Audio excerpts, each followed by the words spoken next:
সাইয়েদুনা ইলিয়াস আলাইহিস সালাম তিনি বনি ইসরাইলের একজন নবী, যিনি সাইয়েদুনা সুলাইমান আলাইহিস সালামের পরে পৃথিবীতে নবী হিসেবে আবির্ভূত হয়েছেন। এবং ইলিয়াস আলাইহিস সালাম তিনি সাইয়েদুনা হারুন আলাইহিস সালামের বংশধর। আল্লাহ তাআলা সাইয়েদুনা ইলিয়াস আলাইহিস সালামকে সিরিয়ার রাজধানী দামেস্কের পাশে একটি শহর আছে, বেসিক্যালি এটি দামেস্ক শহর থেকে পশ্চিম পাশে অবস্থিত, যেটি বর্তমানে লেবাননের বাআলাবাক শহর নামে পরিচিত। এই বাআলাবাক এলাকাতে আল্লাহ তাআলা সাইয়েদুনা ইলিয়াস আলাইহিস সালামকে নবী করে তিনি প্রেরণ করেছিলেন। এবং সাইয়েদুনা সুলাইমান আলাইহিস সালামের ইন্তেকালের পরে পুরো বনি ইসরায়েলের রাজ্য দুই ভাগ হয়ে যায়। এক ভাগে বাইতুল মাকদাস সহ দক্ষিণ ফিলিস্তিনের যে এরিয়াগুলো সেটি থাকে, এবং আরেক ভাগে থাকে উত্তর ফিলিস্তিনের এলাকাগুলো। এবং সেখানে ওই এলাকার লোকেরা তারা বাআল নামে একটি মূর্তির পূজায় তারা নিমজ্জিত হয়। এবং বাআলটি ছিল মূলত তাদের ভাষায় একটি পুরুষ দেবতা, এবং সেটি ইরাকের ব্যাবিলন থেকে শুরু করে মিশর পর্যন্ত এই পুরো সাম্রাজ্যে, এই পুরো দেশগুলোতে তখন সেখানকার লোকজন এই বাআল দেবতা তার পূজায় তারা নিমজ্জিত হয়েছিল। এবং এই দেব দেবীর পূজা থেকে, এই পৌত্তলিকতা থেকে তাদেরকে মুক্তি দেওয়ার জন্য আল্লাহ তাআলা তাওহীদের দাওয়াত দিয়ে সাইয়েদনা ইলিয়াস আলাইহিস সালামকে ওই এলাকাতে তিনি প্রেরণ করেন। এবং সূরাতুল আনআমে এবং সূরাতুস সাফফাতে আল্লাহ তাআলা ইলিয়াস আলাইহিস সালামের কথা তিনি উল্লেখ করেছেন। এবং সূরাতুল আনআমে আল্লাহ তাআলা ইরশাদ করছেন, ওয়া যাকারিয়া ওয়া ইয়াহইয়া ওয়া ঈসা ওয়া ইলিয়াসা কুল্লুম মিনাস সালিহিন। এখানে তিনি কয়েকজন নবীর নামের সাথে সাইয়েদনা ইলিয়াস আলাইহিস সালামের নাম তিনি উল্লেখ করেছেন। তিনি বলেছেন যে জাকারিয়া, ইয়াহইয়া, ঈসা এবং ইলিয়াস কুল্লুম মিনাস সালিহিন, তাদের প্রত্যেকেই ছিল সালেহিন, নেককার, সৎকর্মপরা। এতটুকুই তিনি বলেছেন।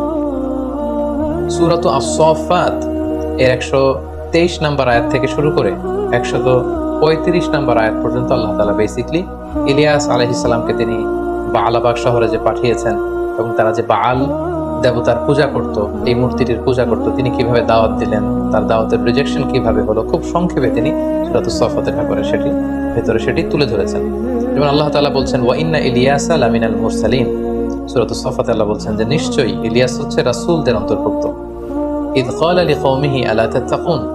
হে নবী, আপনি স্মরণ করুন সে সময়ের কথা যখন তিনি তার কওমকে ডেকে বলেছিল যে আলা তাত্তাকুন, তোমরা কি আল্লাহ তাআলাকে ভয় করবে না?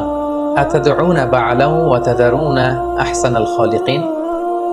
সাইয়েদনা ইলিয়াস আলাইহিস সালাম তাদেরকে ডেকে বলল যে আতাদউনা বাআলা, তোমরা কি এই বাআলের কাছে চাও, তার কাছে দোয়া করো, তার কাছে তোমরা কামনা করো। ওয়া তাদারুনা আহসানাল খালিকিন, আর সর্বশ্রেষ্ঠ সৃষ্টিকর্তা আল্লাহ তাআলাকে তোমরা ভুলে যাচ্ছ। আল্লাহকে ব্যতি রেখে, আল্লাহকে বাদ দিয়ে, আল্লাহকে বর্জন করে তোমরা এই বাআল দেবতার কাছে যাচ্ছ। আল্লাহ রাব্বাকুম ওয়া রাব্বা আবাইকুমুল আউয়ালিন, বরং আল্লাহ তাআলাই হচ্ছে তোমাদের রব, তিনি তোমাদের প্রতিপালক এবং তোমাদের পূর্বপুরুষ, তোমাদের বাপদাদাদের প্রতিপালকও তিনি হচ্ছেন আল্লাহ। ফাকাযযাবুহু ফাইন্নাহুম লামুহদারুন।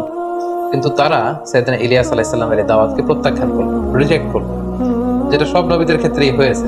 তারা যখন কওমের লোকদেরকে তাওহীদের দাওয়াত দিয়েছে, তারা যখন একত্ববাদের দাওয়াত দিয়েছে, তারা যখন আখিরাতের দাওয়াত দিয়েছে, সাধারণত কওমের লোকেরা নবীদেরকে প্রত্যাখ্যান করেছে। ফাকাযযাবু। এবং বাআলাবাক শহরের লোকেরাও তাদের নবী সাইয়েদনা ইলিয়াস আলাইহিস সালামের দাওয়াতকে রিজেক্ট করল। আল্লাহ তাআলা বললেন, ফাইন্নাহুম লামুহদারুন।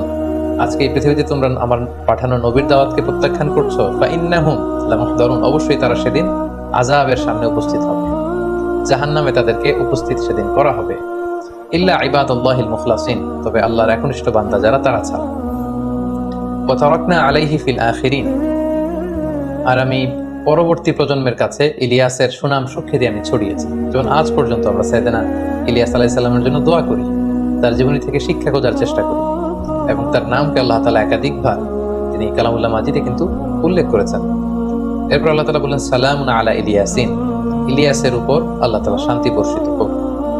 ইলিয়াস আলাইহিস সালামের কোনো মুফাসসিরিন ইকরাম বলেছেন যে দুটো নাম, একটা নাম হচ্ছে ইলিয়াস আর একটা হচ্ছে ইলিয়াসিন। সূরাতুল আনআমে আল্লাহ তাআলা ইলিয়াস বললেন, আর এখানে আল্লাহ তাআলা বললেন ইলিয়াসিন। ইন্না কাযালিকা নাজজিল মুহসিনিন, আল্লাহ তাআলা বললেন এভাবেই আমি যারা মুহসিন তাদেরকে প্রতিদান দিয়ে থাকি। ইন্নাহু মিন ইবাদিনাল মুমিনিন, নিশ্চয় ইলিয়াস হচ্ছে আমার বিশ্বাসী বান্দাদের অন্তর্ভুক্ত। শুধু এই দুইটি আয়াতে সংক্ষিপ্ত পরিসরে আল্লাহ তাআলা বনী ইসরাইলদের জন্য পাঠানো এই নবী ইলিয়াস আলাইহিস সালাম যাকে আল্লাহ তাআলা সুলাইমান আলাইহিস সালামের পরে এই পৃথিবীতে বাণীবাহকের দায়িত্ব দিয়ে নবী করে পাঠিয়েছিলেন, কেবলমাত্র কালামুল্লাহ মাজিদের এই দুটি সূরাতেই তিনি ইলিয়াস আলাইহিস সালামের এই কথাগুলো উল্লেখ করেছেন। এছাড়াও বিভিন্ন তাফসীর গ্রন্থগুলোতে সাইয়েদনা ইলিয়াস আলাইহিস সালামের জীবন প্রবাহের ব্যাপারে যেটি পাওয়া যায় যে তিনি যখন দাওয়াত দিলেন এবং বালাবাগ শহরের লোকেরা যখন বাল নামক মূর্তির পূজা তারা অব্যাহত রাখলো, নবীর দাওয়াতকে অস্বীকার করলো, তখন তিনি বদদোয়া করলেন। তখন তিনি আল্লাহর কাছে বললেন যে হে আল্লাহ, আপনি বালাবাগ শহরে 3 বছরের জন্য বৃষ্টি নাজিল করা বন্ধ করে দেন। এবং আল্লাহ তাআলা আল্লাহর নবী ইলিয়াস আলাইহিস সালামের এই দোয়াকে কবুল করলেন। 3 বছর এই বালাবাগ শহরে আকাশ থেকে কোনো বৃষ্টি ঝরে, ফলে সেখানে খরা, দুর্ভিক্ষ, খাবারের ঘাটতি, খাদ্যশস্যের ঘাটতি, এই ভয়াবহ পরিস্থিতিতে যখন বালাবাগ শহরের লোকেরা পড়লো, তারা বুঝতে পারলো যে আসলে তিনি আল্লাহর নবী। তারা এসে নবীর কাছে ক্ষমা চাইল যে আপনি আমাদেরকে ক্ষমা করে দেন এবং আল্লাহকে বলেন আল্লাহ তাআলা যেন আমাদেরকে মাফ করে দিয়ে বৃষ্টি দেয়, আমরা ঈমান আনবো। তখন আল্লাহ নবী ইলিয়াস আলাইহিস সালাম আল্লাহর কাছে দোয়া করলেন যে আল্লাহ, এই খরা দুর্ভিক্ষ আপনি এই বালাবাগ শহর থেকে উঠিয়ে নেন, আপনি বৃষ্টি দান করুন। আল্লাহ তাআলা নবীর দোয়া আবার কবুল করলেন, তিনি বৃষ্টি নাজিল করলেন। কিন্তু আবারও যখন বৃষ্টিতে বালাবাগ শহর সুজলা সুফলা শস্য শ্যামলা হয়ে উঠলো, বনী ইসরায়েলের ওরা আবার তাদের আগের সেই শিরকি কার্যকলাপের দিকে ফিরে গেল এবং এভাবেই তারা এই পাপের কাজে নিমজ্জিত হচ্ছিল এবং সাইয়েদনা ইলিয়াস আলাইহিস সালামকে আল্লাহ তাআলা এই পৃথিবী থেকে উঠিয়ে নেন। কিছু তাফসিরে, বিভিন্ন তাফসির গ্রন্থগুলোতে ইলিয়াস আলাইহিস সালামের শেষ জীবনে কি ঘটেছিল এবং তার কওমের লোকদের সাথে আসলে কি কি ঘটেছিল, এই ঘটনাটুকু অনেক তাফসিরে এসেছে।